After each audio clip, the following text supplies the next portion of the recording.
What up, bitches? Welcome to the first episode of the Get Money podcast. Woohoo!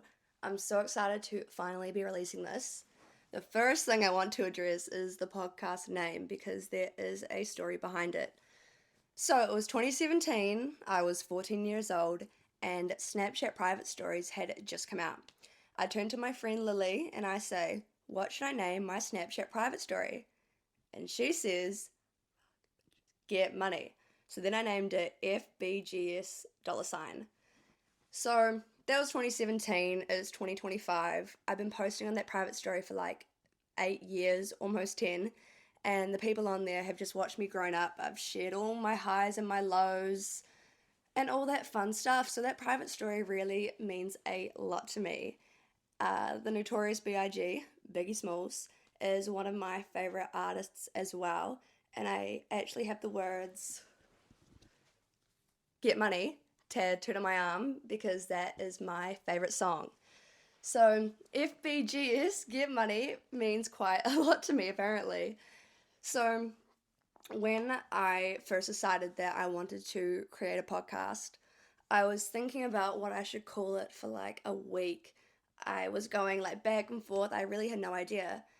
But then I remember being in the kitchen washing my dishes.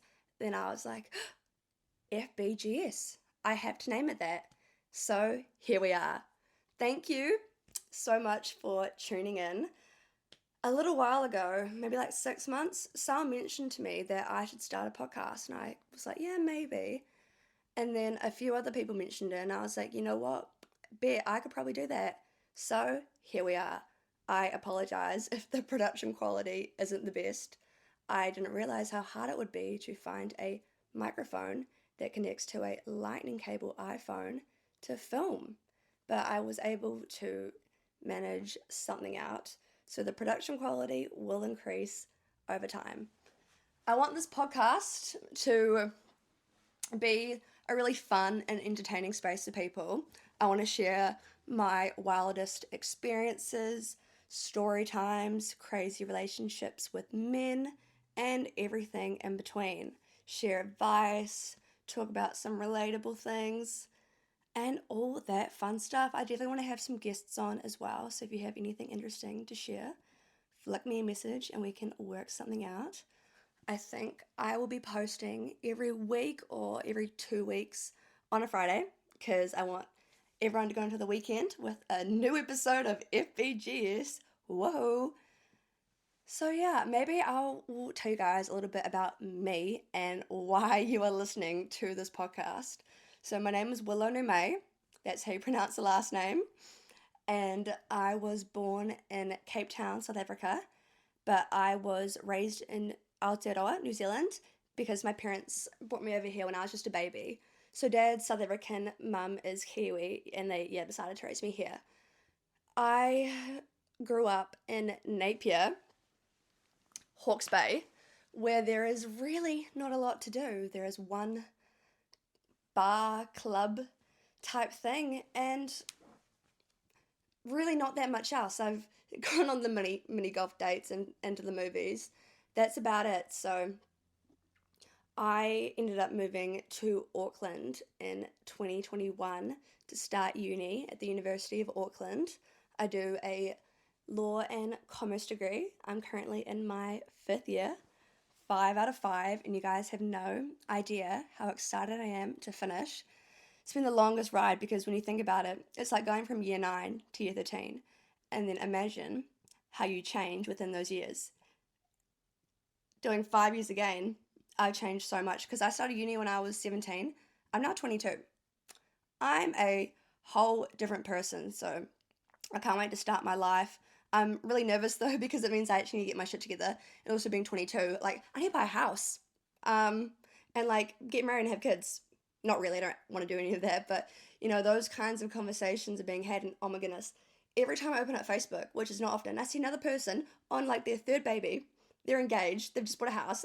I mean, slay. That's so good. But I'm just like, ooh, I'm handing in an assignment every other week and not knowing where my next meal is coming from. But yeah, I started posting on TikTok in like 2021 when I first started uni. I was doing little day in the life of a low income student vlogs, and they did pretty well. And I started posting a bit of uni content, law content, but I didn't take TikTok seriously until like the last year or so. And I'm really, really loving doing social media, sharing my insights, my advice, especially about uni, but also about me and life in general. So if you're here from TikTok, slay! Thank you so much for tuning in, and I really hope that you enjoy this first episode and the episodes to come. I hope they get better over time. Please bear with me. This is my first time filming long form content and doing all this kind of stuff, so I will get better at it over time. I promise you. So, yeah, let's get into today's episode. I wanted to share a story about one of my wildest Friday nights, but not wild in a good or a fun way. So, this was 2021. My friend Ella, she had just gotten out of an abusive, toxic relationship with her ex, and she wanted to go out on a Friday night. So she texted me saying, Willow, could you please babysit? And I was like, yeah, of course I can. So this Friday, I drove out to West Auckland where she lived because she had a 2-year-old son that I needed to babysit. Thankfully, he was not the baby daddy's different guy. And everything was going well. We had a quick catch up. She got all ready to go to have a fun, free night out on the town as she should. So she leaves. It's about 10:30 p.m. and I'm chilling in bed with her son, going on TikTok, about to fall asleep, thinking everything was fine.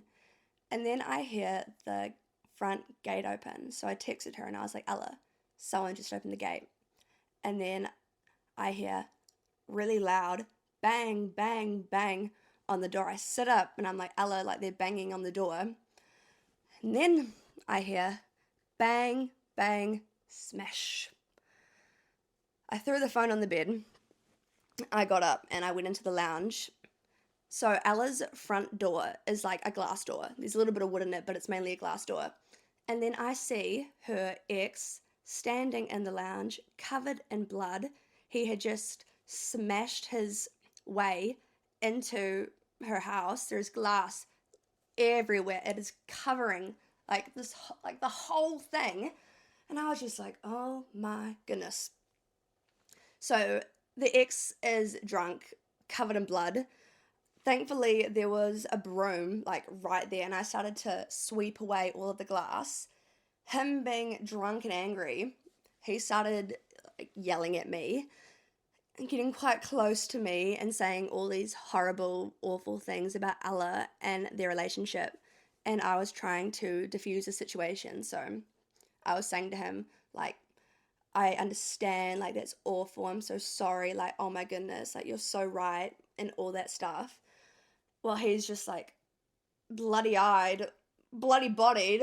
Oh my goodness, trying to sweep all the glass away. And then I hear the front gate open. Ella has turned right around and come home. She walks in and is like, the fuck? They start getting into a heated argument. I'm just standing there. He walks over to their big flat screen TV, starts punching it, punches a hole through it, and I'm just like, what is going on? They get into more and more of an argument, and then they start to walk outside and onto the road. It's probably 11 p.m., 11:30 at this point. I go out and follow them because I wanted to make sure that Ella was okay. He started to get quite aggressive and violent towards her. I remember him picking up a nearby rubbish bin and trying to throw it at her and just getting very, very violent. At this point, we look over and see 5 massive men just standing there, maybe 20 meters away or so. Then Ella screams out, help, because at this point she's like screaming and crying. He's getting really violent towards her. I can't really do anything in this situation. And then they start marching over. The ex, his car was parked at the front of her house. It's a nice, very nice new car. And then I see him open up the door and pull out a hammer. A hammer. At this point, Ella's like, go inside and call the police. And I was like, bet. So I run inside. I call the police. I'm like kind of hysterical at this point. I tell them what's going on. They say, like, you're a priority. We're coming to you right now. Stay inside. While I'm waiting for the police, I hear screaming and yelling and crying outside. And I was just like, oh my, what the fuck? Eventually, I see the red and blue flashing lights and everything kind of calmed down. I went outside. The ex is covered in even more blood. The 5 men are gone. And his new car was like smashed up. Like the windows were all smashed. Obviously, the hammer was used to smash in his car. Yeah, the guys were gone. They were talking to the police. Eventually, the police left. The ex left, and me and Ella went inside. Kind of just like got our bearings, took a couple deep breaths, and eventually went to sleep. And the next morning, we woke up, talked about it a little bit more. Oh, and also, the most important part of this whole story is that the son stayed asleep this entire time. He was completely safe. He had no idea what was going on, and he was completely fine. Ella's an amazing mother, and he's a beautiful boy, so thankfully that happened as well. I made my way home after we woke up, like stayed a couple hours just to make sure everything was fine. And funnily enough, on Sunday, I remember eating my breakfast and I thought, I had such a chill weekend. And then I was like, no, you didn't. Thankfully, Ella and their ex don't talk at all. That's all over. She's fine. The son's fine. I'm fine. Everyone's fine. Thankfully.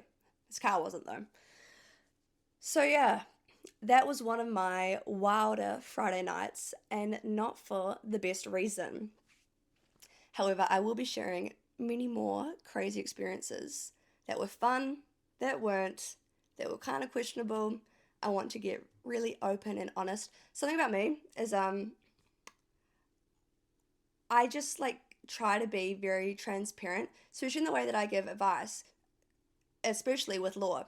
Um, I'm not going to tell like anyone to write down their lecture notes or do every reading. It's like I'll tell you what I did to get the grades that I did without trying to sound, I don't know, like having like kind of an egotistical flair to it, trying to make myself sound smart or better or really capable. It's just like black and white. So I really want to be open, transparent, honest, vulnerable with you guys and see where this thing goes. I actually had a different topic for today's episode. However, I'm releasing this on my birthday, which is on Friday. Whoop. And then on Saturday, I'm having my birthday party. And the topic of the intended episode has the power to open up a can of worms that I don't want to deal with on my birthday. However, I do not mind talking about it after that. So you definitely need to stay tuned for next week to see what that is all about. So yeah, thank you so much for joining me. I'm really, really nervous to release this, but I kind of had this thing. It's not my thing. I saw it online, but posting on social media and creating an online presence, it's kind of like climbing up Cringe Mountain. And while you're climbing up, everyone has something negative to say about you. You're getting sent into group chats, you're getting made fun of, no one believes in you, everyone thinks it's silly. Once you get to the top of Cringe Mountain, everyone wants to be your friend. You're inspiring to them. They want to be around you. They want to be like you. They're asking you how you did it. And you just got to get to the top of Cringe Mountain. And you can look back and admire your journey and think about how funny it was that everyone doubted you along the way. Especially in Aotearoa, there is quite a big tall poppy syndrome kind of thing. Thankfully, I have the most beautiful support network, and all my friends really support me in everything I do. And I don't pay too much attention to what everyone else has to say or think. My whole kind of thing as well is I just want to reach one person.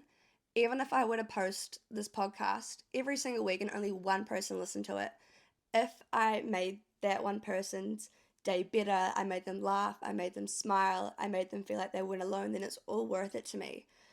I like exposed, I guess, my cheating ex almost 2 years ago now on TikTok. That was a whole thing that I'll get into at some point, but it ended up on the wrong side of TikTok, the video, and I got so much hate that I had to turn my comments off for quite a while, for like a month, and I couldn't look at my comments. I had to get my friends to go through them and like delete all the bad ones because it was on the wrong side of TikTok. But it was all worth it to me, and I'd do it over and over again because I had not just one, but I had so many girls reach out to me and say that they appreciated me talking about it and that I made them feel less alone. And that one message, the first one, was all worth it to me, and I'd do it over and over and over again. So even if there's just one person watching and one person enjoying, I will show up every single week because that's all that matters to me. And if more than one person enjoys it, that's even better. Thank you so much for tuning in. I wanted to make this episode really short and not too long. And also with that episode that I was going to do, I filmed that one, but it was like 45 minutes long, and I didn't even get into like too much of the details. And I don't want my first episode to be an hour, more than an hour long. I wanted to keep it really nice, short, sweet, and simple, so it's digestible and more of an introduction kind of vibe. But yeah, I'm gonna try and make the episodes like 30 minutes or so, maybe a couple long ones here and there, because next week's might be quite long, but it'll be a good one for sure. But yeah, I love you guys so much. And I'm so grateful to have the resources and ability to do this. And I would love for you to continue with me on my journey, because I promise you guys that the production quality will get better. And if I'm a bit shit at this, I'll get better too. I promise, okay? I'm going to try my best. Because yeah, it is quite scary turning the camera on and then just talking with no breaks and like having your brain go from start to finish and making like connections and all that kind of stuff. There's probably quite a few plot holes and a few things that don't make sense, but trying, that's all that counts. Okay, I'm going to end it there before I keep yapping about random shit that doesn't make any sense. I love you guys so much. I can't wait to be doing this. Episodes every week. We'll see what the vibe is. And yeah, I'm going to have a really slay birthday weekend. I'm very excited. Okay. Woo!